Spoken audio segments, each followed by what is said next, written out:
A personal medical flight experience from an RN at Trinity Air Medical. It was 1 year ago this month I received a call from my sister in Atlanta, Georgia. At 9 p.m., my mother had been in a severe auto accident. She was visiting my sister from California and was hit by a truck going approximately 55 mph in her tiny Fiat rental car. While I awaited the result of CAT scan, I was looking online for the next flight to Atlanta. So many things went through my mind at once. After the results of her scan came back, my sister told me she had bleeding behind her sternum, a broken hand and broken foot. They were transferring her from the local hospital to the trauma center downtown. I arrived at Phoenix Sky Harbor Airport at 4 a.m. the following morning. My flight to Atlanta left at 6 a.m. and I arrived at Atlanta Medical Trauma Center around 2 p.m.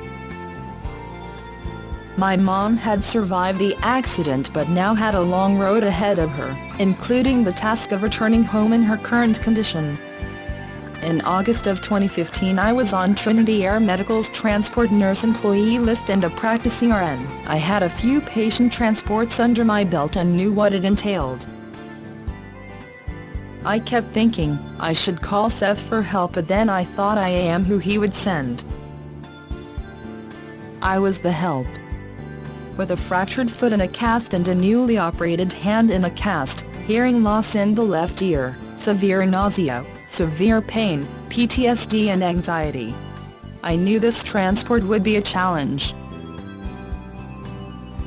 Her trauma surgeon and admitting doctor were not going to release her to go home back to California. They wanted her to go directly to a rehab facility in Atlanta.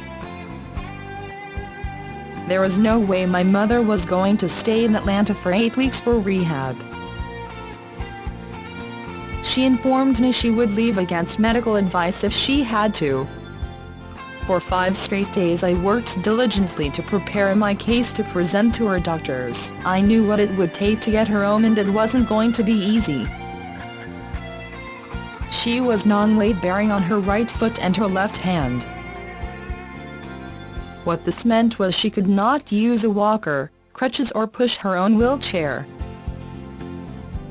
I had to figure out how to get her on board the aircraft, get her up to the bathroom, transport her from the plane to a shuttle and then home.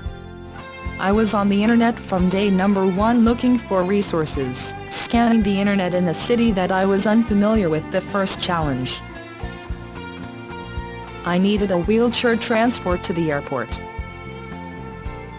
I needed ground transportation at LAX to take us to the lot where her car was parked. Then what? How was I going to get her to the car? She cannot walk. I needed a rental wheelchair in Los Angeles ready when I arrived. I needed a ramp at her home. I needed a bedside commode. We needed to get her a doctor's appointment scheduled and schedule her rehab in California if I was going to convince her doctors to discharge her into my care.